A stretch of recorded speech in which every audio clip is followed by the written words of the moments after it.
Quando Sansão chegou, os filisteus lhe saíram ao encontro, jubilando. Então o Espírito do Senhor se apossou dele, e as cordas que lhe ligavam os braços se tornaram como fios de linho que estão queimados do fogo, e as suas amarraduras se desfizeram das suas mãos. E achou uma queixada fresca de jumento, e, estendendo a mão, tomou-a e com ela matou 1000 homens.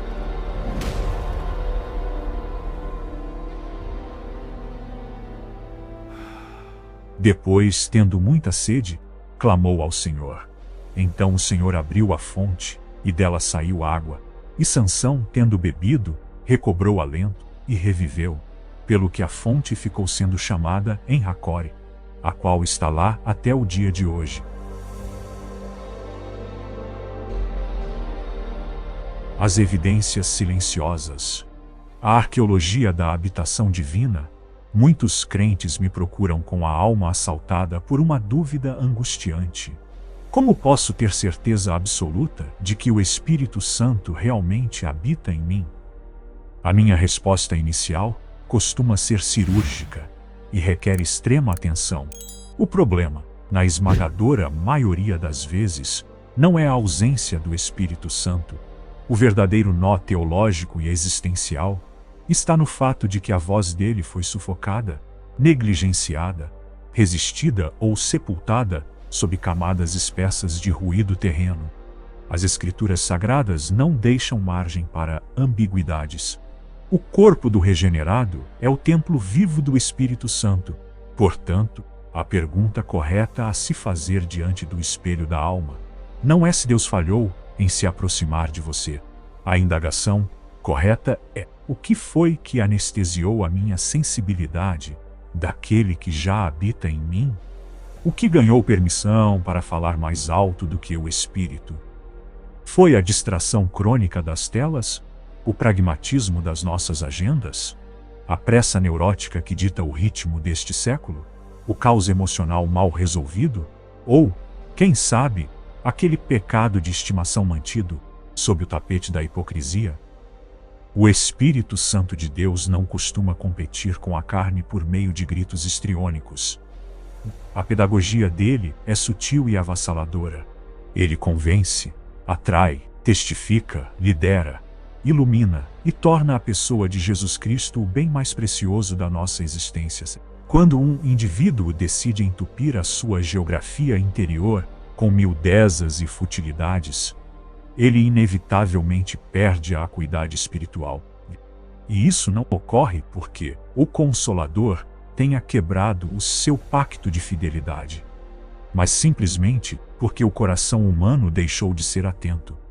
A certeza da habitação divina não se apoia no resquício de uma catarse emocional que você experimentou em um retiro no passado, nem na sua capacidade técnica de articular o jargão evangélico clássico. O Espírito Santo carimba a sua presença por meio de evidências bem permanentes e estruturais. A assinatura do Espírito no interior do homem, fome da palavra, transforma o texto sagrado de letra morta em alimento vivo, peso do pecado. O erro deixa de ser mera regra quebrada e vira quebra de comunhão. Deleite em Deus. A santidade deixa de ser um fardo e passa a ser vista como beleza. Testemunho interno. O termo pai deixa de ser conceito teológico e ganha tom de filiação. O apóstolo Paulo joga luz sobre esse mistério em Romanos 8,16. O mesmo Espírito testifica com o nosso espírito que somos filhos de Deus. Observe a doçura e a estabilidade jurídica desse texto. O Espírito Santo não condena os seus filhos a viverem sob um nevoeiro existencial perpétuo. Ele traz convicção interna. Isso significa que você nunca mais vai hesitar ou lutar contra dúvidas, de forma alguma. Mas significa que o ministério do Consolador não é manter você aprisionado em um labirinto de pânico espiritual crônico. Se há em você um gemido sincero, que clama por Deus nos dias de cinza, essa insatisfação sagrada é o sinal definitivo de que há vida operando aí dentro. O crivo da verdade e a geometria do fruto. No Evangelho de João, capítulo 16, versículos 13 e 14, Jesus estabelece o teste definitivo de autenticidade da operação do Espírito Santo. Quando vier, porém, o Espírito da verdade, ele vos guiará em toda a vereda da verdade. Ele me glorificará. Aí está o divisor de águas. O Espírito Santo sempre vai empurrar o foco dos seus olhos na direção do Jesus real, histórico e ressurreto. Ele nunca vai endossar a vaidade gospel, a megalomania espiritual, o exibicionismo místico ou os exageros da carne. O Espírito amplia a nossa percepção sobre a majestade, o peso e a santidade de Cristo. Se hoje você percebe que a cruz te constrange mais do que no ano passado, que as palavras do Evangelho cortam mais fundo a sua soberba e que a presença dele se tornou um item de primeira necessidade, não menospreze esses sinais. Esse tipo de transfiguração interna é monopólio exclusivo do Espírito de Deus. A carne é incapaz de fabricar tal apetite. A mudança de desejos é a digital mais clara da regeneração. O homem natural busca o pecado e foge da luz. Sob a ação do Espírito, o processo se inverte. Você passa a ter fome daquilo que antes te entediava. Você passa a perseguir as Escrituras, a oração e a retidão de caráter. Não se trata de uma fome perfeita ou impecável 24 horas por dia, mas de uma atração magnética, um instinto de retorno. Quando você se afasta demais da retaguarda divina, uma santa inquietação passa a governar o seu peito. Essa sensibilidade renovada altera a sua percepção acerca do erro. O pecado deixa de ser o medo infantil do castigo ou do vexame público e passa a ser a dor genuína de saber que você feriu a confiança daquele que te ama. Essa tristeza, segundo Deus, é a prova de que o seu coração não se transformou em uma pedra indiferente. A palavra, escrita, também ganha outra dimensão. Ela deixa de ser um manual burocrático de regras éticas e passa a queimar por dentro. Um versículo saltado da página te persegue na hora do almoço. Uma exortação desmonta o seu orgulho. Uma promessa vira o colchão onde você deita a sua ansiedade. E coroando toda essa metamorfose, surge o fruto do Espírito detalhado em Gálatas 5, 22, 23. Virtude do fruto, o impacto da transfiguração na conduta prática. Amor e mansidão. Onde antes operava uma reatividade áspera, o Espírito implanta paciência e capacidade de suportar a afronta. Alegria e paz. No centro onde residia uma agitação neurótica e uma melancolia crônica, nasce um contentamento imutável, domínio próprio. O indivíduo deixa de ser um escravo governado pelos impulsos e apetites biológicos e passa a gerenciar a própria vontade. O fruto é um argumento teológico irrefutável, porque ele demanda tempo para amadurecer e é absolutamente impossível de ser falsificado a longo prazo. Ele atesta que o Espírito Santo não está apenas rondando a periferia da sua vida, mas ocupou o papel de engenheiro-chefe da sua personalidade. Oração de rendição e clamor pela sensibilidade sagrada. Espírito Santo do Deus vivo, eu dou início a este clamor fincado na gratidão, e não no pânico. Eu te bendigo, porque compreendo de uma vez por todas que tu não és uma cláusula fria em um compêndio teológico, nem uma energia cósmica impessoal e distante que eu tento acessar através de mantras. Tu és uma pessoa.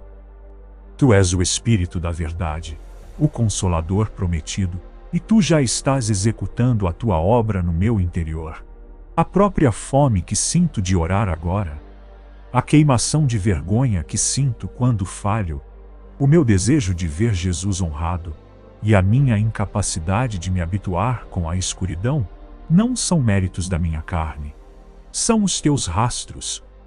São os sinais evidentes de que tu não desististe do teu templo. Se eu dependesse apenas da minha natureza adâmica, eu teria batizado a distância de normalidade e viveria confortável na lama da mediocridade.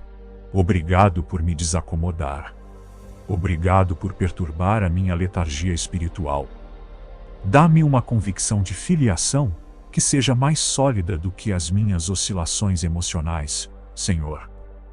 Eu oro para que a profecia de Romanos 8,16 seja uma realidade audível no meu espírito. Há vozes externas e internas que me acusam dia e noite. Há sussurros nascidos no inferno que tentam me empurrar para uma introspecção doentia, fazendo-me questionar se o sacrifício da cruz foi suficiente para cobrir o meu histórico. Mas tu não és o autor da névoa mental, nem o arquiteto do pânico espiritual perpétuo, onde a condenação gritar que eu fui descartado, que a tua voz de adoção brade mais forte no meu homem interior, decretando: você pertence ao Pai. Sela essa certeza teológica na minha mente, para que ela resista aos dias de deserto e de escassez afetiva. Purifica os meus olhos espirituais, para que eu contemple a beleza de Jesus Cristo, sem os filtros da religiosidade mecânica. Arranca o véu do costume. Eu não aceito tratar o Filho de Deus como uma figura estática em um livro de história, ou como um mero carimbo para encerrar as minhas petições. Mostre-me a majestade dele, a firmeza inegociável contra a hipocrisia, a doçura escandalosa para com os pecadores arrependidos e o triunfo absoluto que desmantelou o império da morte na ressurreição. Que Cristo cresça na minha escala de valores, a tal ponto que as tentações deste século pareçam ridículas, enfadonhas e desinteressantes perto do peso da tua glória. Desce até o porão dos meus desejos mais íntimos, Espírito Santo. Entra nas nascentes secretas da minha vontade, nos apetites que eu não confesso a ninguém e naquelas inclinações antigas que insistem em tentar retomar o trono do meu coração. Não faça apenas uma gestão de danos. Executa uma transformação de DNA, que aquilo que outrora era doce ao meu paladar carnal se transforme em amargura, se ameaçar me afastar de ti, e que os caminhos da retidão, da disciplina, do jejum e da obediência passem a ter gosto de pão fresco e água pura.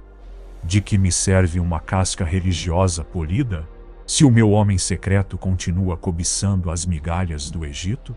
Muda o meu foco de refúgio, que eu aprenda a correr para o altar, e não para as anestesias do mundo, quando o cansaço, a solidão e a frustração baterem à minha porta. Alimenta em mim uma paixão voraz pelas sagradas escrituras. Quebra a desordem crônica da minha mente, que consome horas devorando o lixo informativo da internet, mas que considera 30 minutos de leitura bíblica um fardo pesado.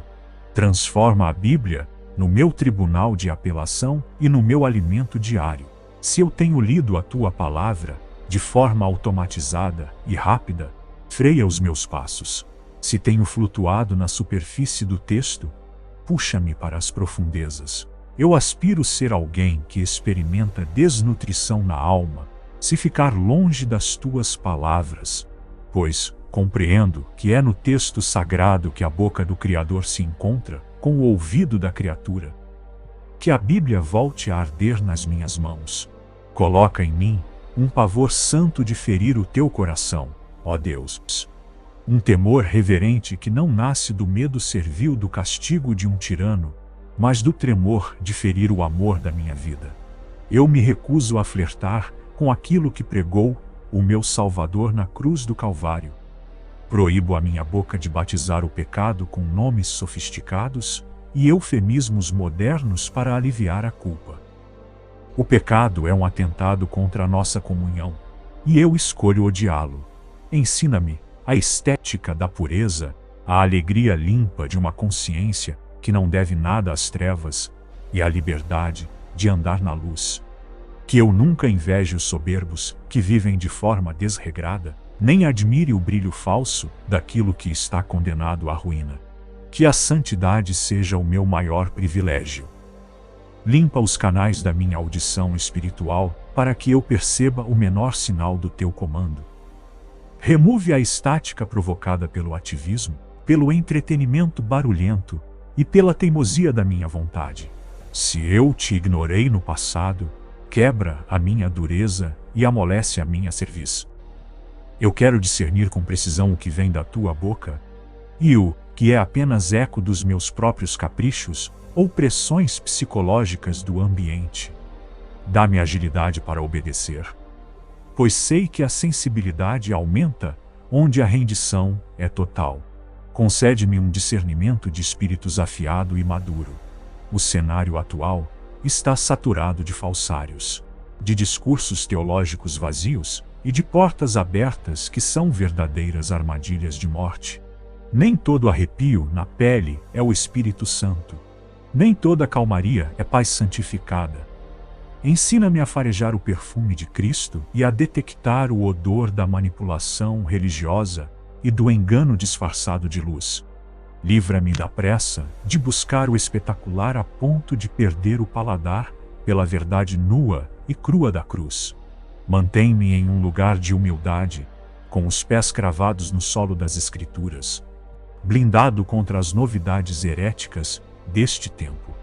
Abafe a minha covardia e injeta coragem no meu peito para anunciar o Evangelho. Que o desejo de ver outros conhecendo a Cristo seja um fogo incontrolável nos meus ossos, maior do que o meu medo da rejeição, do deboche ou do cancelamento social. Não peço uma ousadia baseada em arrogância ou carisma humano, mas o valor santo que fala a verdade com amor, mansidão e autoridade espiritual. Que a minha vida seja um outdoor vivo da tua graça. Por fim, Espírito de Deus, faz amadurecer o teu fruto na minha árvore. Substitua a minha rispidez histórica por amor sacrificial. Cure a minha depressão existencial com a tua alegria. Estabilize os meus nervos com a tua paz. Que a minha biografia deixe de ser um diário, focado apenas nas minhas derrotas, e passe a ser um memorial da tua interferência transformadora. Eu me aproprio da verdade de que a perfeição não é o meu estado atual, mas a transformação contínua é a minha garantia de que tu estás no comando. Sela o meu dia, a minha casa e o meu futuro no nome todo-poderoso de Jesus Cristo.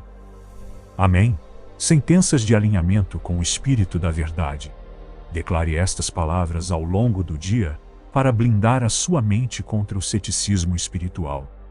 O Espírito Santo habita em mim. Eu rejeito a mentira de que fui abandonado ao meu próprio caos. A minha fome pelas coisas de Deus e o meu incômodo com o pecado são as marcas da minha regeneração. Eu não sou escravo dos meus velhos apetites. O Espírito Santo está reconfigurando o que o meu coração ama. Eu recuso os atalhos do engano e as falsas espiritualidades. A minha vida está ancorada na imutabilidade da palavra. O fruto da retidão está crescendo em mim, provando que aquele que começou a boa obra é fiel para concluí-la.